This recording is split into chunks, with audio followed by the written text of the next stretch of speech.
Good evening from Chicago. I'm Laura Ingraham, and welcome to the Ingraham Angle special, Trump's Week of Battles. President Trump is a fighter, there's no doubt about that, and it's a good thing because he's facing attacks on multiple fronts. And in the next hour, we're going to tell you how the media are putting stories out, some of them blatant lies, to undermine the president's agenda. Alan Dershowitz will be here to discuss Trump's latest fight with the Justice Department. You won't believe what we're learning about DOJ official Bruce Orr. Raymond Arroyo is here with his Friday Folly segment, where he's going to tell us of how the funeral of a music legend at times became a political rally. Plus, we've got updates about NFL players kneeling during the anthem and President Trump's efforts to remake the NAFTA agreement, all coming up. But first, our top story, CNN caught red-handed. As we've been telling you this week, CNN's blockbuster story last month about Michael Cohen was dead wrong. The network went wild with an anonymously sourced report that claimed Cohen was prepared to tell Mueller's team that President Trump knew in advance about that infamous 2016 Trump Tower meeting between Donald Trump Jr. and a Russian lawyer. We now know that CNN lied about Cohen's attorney, Lanny Davis, being a source for the piece. And here's the kicker. Davis now says the story is false. But still, CNN is sticking with its story. And Business Insider is reporting that the network isn't planning on revealing its alleged second source.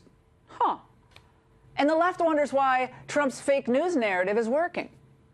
Joining me now for reaction is the Federalist Molly Hemingway, who's also a Fox News contributor, Howie Kurtz, host of Fox News' Media Buzz, which airs at 11 a.m. on Sundays, and Dinesh D'Souza, a filmmaker whose new film, Death of a Nation, is in theaters now and will be in a special showing all weekend long over Labor Day. Dinesh, let's start with you here. This is wild. I mean, CNN is, this is CNN, the James Earl Jones booming voice. And at one time, like back in the 80s when CNN started, it was considered kind of a gold standard of this new type of journalism.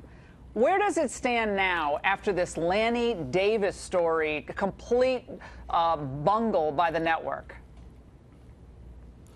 Well, one can almost think back nostalgically to the 80s when CNN would have shows like Crossfire, where they would have a liberal, a conservative, Pat Buchanan on one side, Michael Kinsley on the other. That's not the CNN of today. Now, it's one thing to spin the news and interpret it in a manner that is consistent with your own ideological agenda. It's a completely different thing to have a story in which you are reporting facts. The facts are exposed as false, and you dig your heels in and say that they're true anyway. I mean, this is taking fake news to a new level, and it is setting, you may say, almost a new standard of deception that I think will haunt CNN for a while. Yeah, Dinesh, your movie's Death of a Nation. This is like Death of Journalism. Howie Kurtz. I know all the cables compete with each other, and it can be pretty rough and tumble, and one side I get that. But this is unbelievable. They claimed that they tried to, contact Lanny Davis initially with the story and that he declined to comment, but it turns out he was initially the source for the story. I mean, this story gets worse and worse the more people marinate on it. Yeah, well, Lanny Davis has told me that he never confirmed this allegation for CNN, and then he's sort of outed himself as a source. Look, CNN is trying to defend the indefensible. It will not discuss on the air, will not discuss publicly what went wrong with the story about what Michael Cohen knew that Michael Cohen's lawyer now says is not true. And this one sentence, we stand by our story stuff, isn't working because the network is accusing the president of lying about his knowledge about that Trump Tower meeting. And I'll tell you one other thing, Laura. If the White House had done something like this, throw out an incendiary charge and then stand by it as the story began to crumble, CNN and lots of other news organizations would be hammering the place for stonewalling. Molly, and it's not just how they're stonewalling tonight. It's how damaging the particular allegation was that they ran with, apparently with some source they said was Lanny Davis, which ended up kind of not being Lanny Davis. So it's the underlying allegation about that Trump Tower meeting, which we know would have been at the crux of a Mueller investigation. Well, they claimed it was a bombshell when they first reported this story, and as the story is falling apart, I think part of the reason why they're unable to take responsibility for flubbing the story is that they hyped it so much. But it's really part of a pattern of behavior for CNN as it relates to the Russia collusion conspiracy theory that they have been pushing for a year and a half. And there have been other stories that they claimed had multiple anonymous sources that also fell through. You would remember that they claimed that Don Jr. had advanced knowledge of a WikiLeaks dump. Well, they claimed they had multiple sources. It turned out not to be true, and they never explained how their multiple sources got it wrong. They also claimed that James Comey would contradict Donald Trump's testimony about how James Comey had told him 3 times he wasn't under investigation. Well, we all saw that testimony. He admitted that he had told President Trump that 3 times, just as President Trump said. They never explained how they got that wrong. And those are just 3 examples of many stories that they've gotten wrong about the Russia collusion theory. Now, Dinesh, CNN is not the only network under fire for botching a huge story, getting it wrong. But according to now new reports, the top brass at NBC tried to put the kibosh on Ronan Farrow's real bombshell story about Harvey Weinstein's sexual predation. Basically forcing Ronan Farrow to take the story to the New Yorker magazine, where everybody knows by now he ultimately won a Pulitzer Prize. And tonight rumors are also swirling that NBC News chairman Andy Lack is on the hot seat. And this was after President Trump weighed in on NBC's troubles last night. Remember the lines from NBC, which is probably worse than CNN?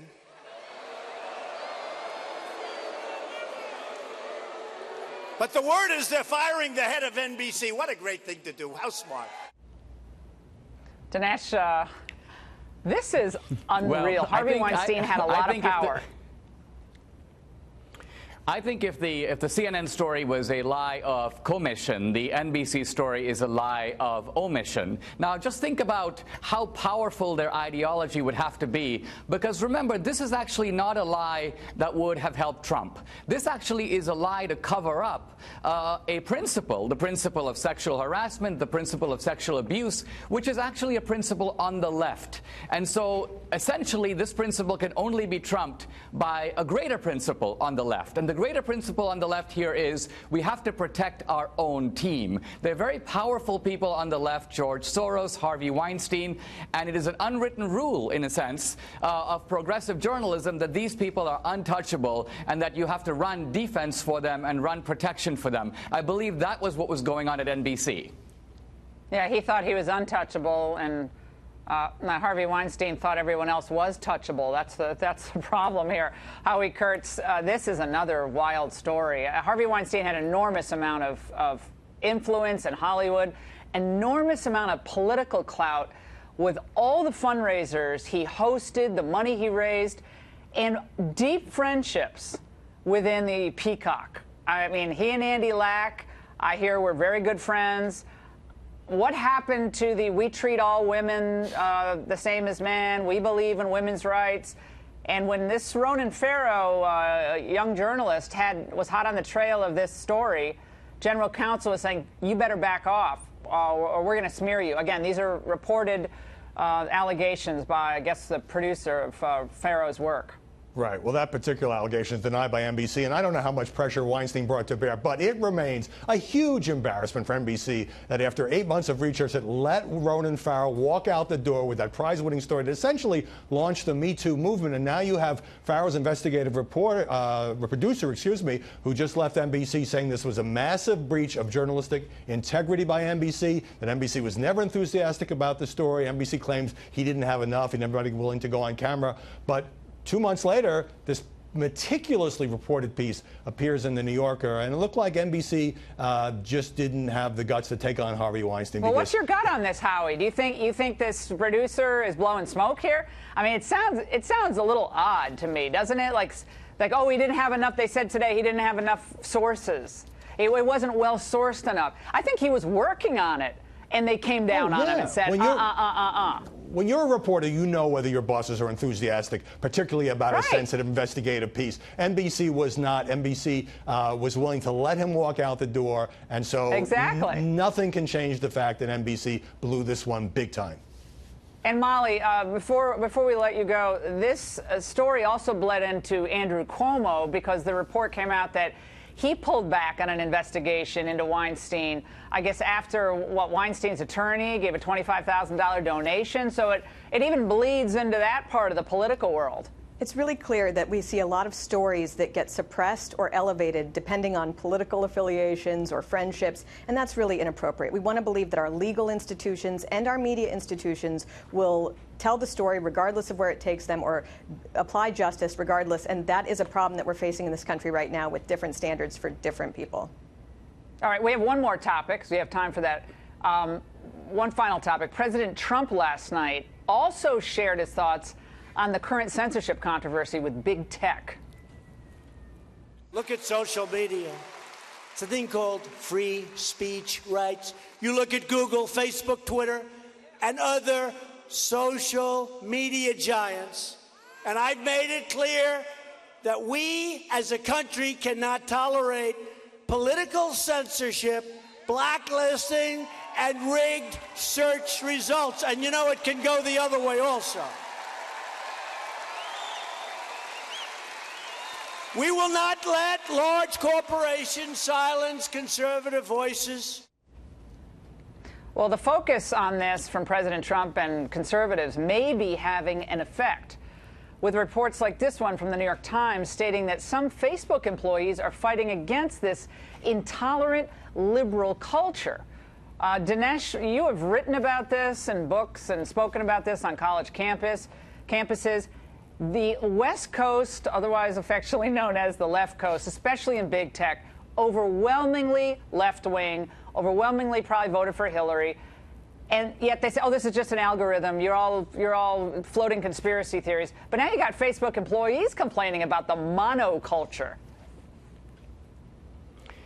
This, I think, is very scary. So many conservatives fled to social media to escape the bias of the mainstream media, and now to discover this effort to sort of take people and make them into digital non-persons. I mean, one has to go back to Aldous Huxley or George Orwell to find out this kind of stuff going on. Now, a lot of people say, well, gee, these are private companies. They should be able to do whatever they want. But this is actually not true. If Google or Facebook decided, for example, we're going to shadow ban blacks, or we're going to shadow ban Latinos, these companies would be shut down overnight. They know that they can't do that, and they wouldn't even dare. But apparently with conservatives, they feel that it's okay to have political discrimination, even though I don't see fundamentally the difference here between, say, political discrimination and discrimination on any other basis.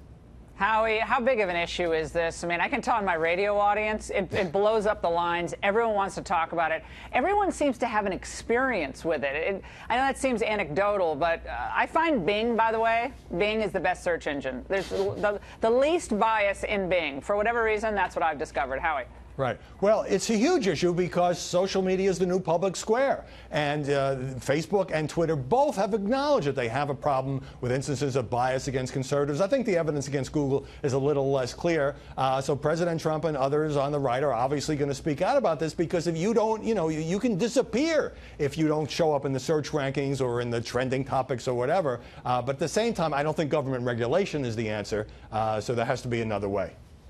Yeah, Molly, we talked about this earlier, that there's a thought that given the enormity of these corporations, and as Howie said and Dinesh pointed out, this is the public square today. This is what the equivalent of what we used to see in the old town square with people with a bullhorn. And so could there be a movement to treat them more like public utilities? So they have some quasi government oversight of these entities, or would that open up a total can of worms, perhaps in the other direction at some point? I personally am not a fan of regulation as an answer to this situation, but these companies absolutely have sometimes huge market share, percentage of which would make Standard Oil blush. They are cognizant that they are going to make the government want to weigh in. Just because, though, they're not governmental entities does not mean that they aren't threats to free expression. In the same way that people get mad when President Trump criticizes the media because they claim that that's a threat to free expression, it's also a threat when big tech is telling people what they can and can't say. All right, guys, thank you so much.